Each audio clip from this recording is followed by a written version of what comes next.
ሀገራዊ ምክክር ጉባኤው እርስ በርሳችን እንድንደማመጥ የሌላውን ህመም እንድንረዳና የታሪክ ጠባሳዎች እንዲሽሩ ለማድረግ በጋራ የወደፊት እጣ ፈንታችን ላይ እንድንስማማ እድል የሚሰጥ ሂደት ነው ሲሉ ዋና ኮሚሽነር መስፍን አርአያ ተናግረዋል።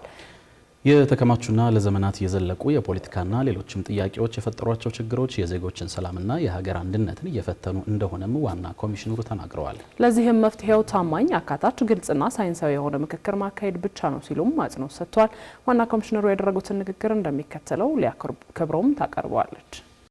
ጠቅላይ ሚኒስትር አብይ አህመድን ጨምሮ ከፍተኛ የመንግስት የስራ ኃላፊዎች በተገኙበት በተካሄደው ሀገራዊ ምክክር ጉባኤ የመክፈቻ መርሃ ግብር ንግግር ያደረጉት የሀገራዊ ምክክሩ ዋና ኮሚሽነር ፕሮፌሰር መስፍን አርአያ የተለያዩ አመለካከቶች የማንነታችንና የዲሞክራሲያዊ ህይወታችን አካልም ውበትም መሆናቸውን ገልጸዋል። ኢትዮጵያ የሚያኮሩ ባህሎችና የብዝሃ ውበት ባለቤት ብትሆንም ይህን በታላቅነት ለማስቀጠል እንቅፋት በሆኑ በርካታ የሀሳብ ልዩነቶችና አለመግባባቶች ማለፏ አይካድም ያሉት ዋና ኮሚሽነሩ ጉባኤ የፖለቲካና ማህበራዊ ጉዞ የሚያጸና ለቀጣዩ ትውልድ ጠንካራ ሀገር ለመገንባት የሚያስችል አዲስ የታሪክ ምዕራፍ የሚከፍት ነው ብለዋል።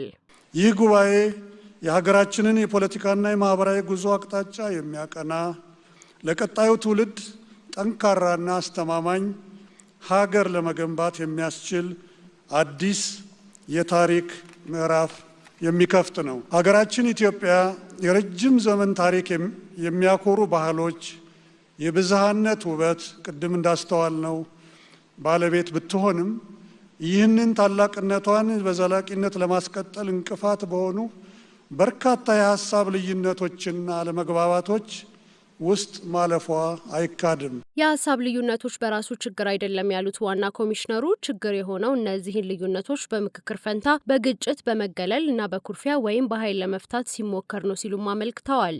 እነዚህን ስር የሰደዱ ችግሮቻችንን በኃይል በጊዜያዊ ማስታገሻዎች ወይም በአግላይ ሂደቶች በዘላቂነት መፍታት እንደማይቻል ታሪካችን አስተምሮናል ያሉት ዋና ኮሚሽነር ምክክር ብዙሃነታችንን የሚያጠፋ ሳይሆን ልዩነታችንን በሰለጠነ መንገድ ይዘን በጋራ መኖር የምንችልበት ስርዓት የምንዘረጋበት መድረክ መሆኑን አስረድተዋል። እነዚህ የተከማቹና ለዘመናት የዘለቁ የፖለቲካና የስርዓት ጥያቄዎች በመካከላችን የሚታዩ አለመግባባቶችና ቅራኔዎች ዛሬም ድረስ የዜጎችን ሰላምና የሀገር አንድነትን እየፈተኑ ይገኛሉ። የሀሳብ ልዩነት በራሱ ችግር አይደለም። የተለያዩ አመለካከቶች የማንነታችንና የዲሞክራሲያዊ ህይወታችን አካል ናቸው፣ ውበትም ናቸው። ችግር የሚሆነው እነዚህን ልዩነቶች በምክክር ፋንታ በግጭት በመገለልና በኩርፊያ ወይም በኃይል ለመፍታት ሲሞከር ነው። ክቡራትና ክቡራን፣ ስር የሰደዱ ችግሮቻችንን በኃይል በጊዜያዊ ማስታገሻዎች ወይም በአግላይ ሂደቶች በዘላቂነት መፍታት እንደማይቻል ታሪካችን አስተምሮናል። መፍትሄው አንድና አንድ ብቻ ነው። ይኸውም ታማኝ፣ አካታች፣ ግልጽና ሳይንሳዊ የሆነ ሀገራዊ ምክክር ማካሄድ። ዛሬ የሚጀመረው ጉባኤ እርስ በርሳችን እንድንደማመጥ የሌላውን ህመም እንድንረዳ በየጊዜው የሚያመረቅዙ ትርክቶችንና የታሪክ ጠባሳዎችን እንዲሽሩ ለማድረግ በጋራ የወደፊት እጣ ፈንታችን ላይ እንድንስማማ እድል የሚሰጥ ሀገራዊ ፈውስ የምናካሂድበት ነው ብለዋል ዋና ኮሚሽነሩ። ለዚህም መፍትሄው ታማኝ፣ አካታች፣ ግልጽና ሳይንሳዊ የሆነ ምክክር ማካሄድ ነው ሲሉ አጽንኦት ሰጥተዋል። ምክክር ማለት ብዝሃነታችንን የምናጠፋበት ሳይሆን ልዩነቶቻችንን በሰለጠነ መንገድ ይዘን በጋራ መኖር የምንችልበትን ስርዓት የምንዘረጋበት መድረክ ነው።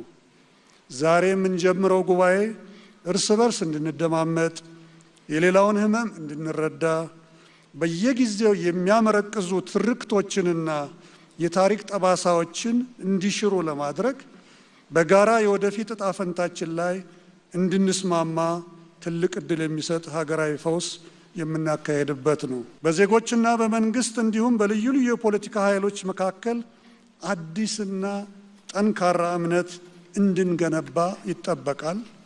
ከሁሉ በላይ ወደፊት ለሚገጥሙ ማናቸውንም የሀሳብ ልዩነቶችና አለመግባባቶችን በጠረጴዛ ዙሪያ ለመፍታት የውይይትና የምክክር ባህልን በምንወዳት ሀገራችን ኢትዮጵያ መትከል ይጠበቅብናል።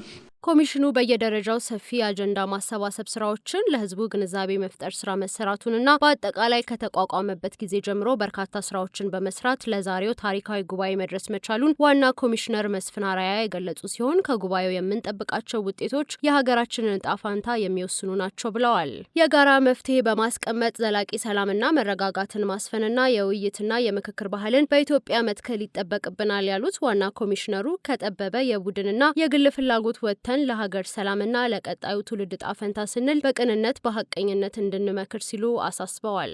ይህ የምክክር ስኬት ማማ ላይ ሊደርስ የሚችለው በዚህ የጉባኤ አዳራሽ ውስጥ ባላችሁትና በውጭ ሆኖ በጉጉት በሚጠብቀን መላው የኢትዮጵያ ሕዝብ ጸሎትና ዱዓ ልባዊ ተሳትፎና ቁርጠኝነት ብቻ ነው።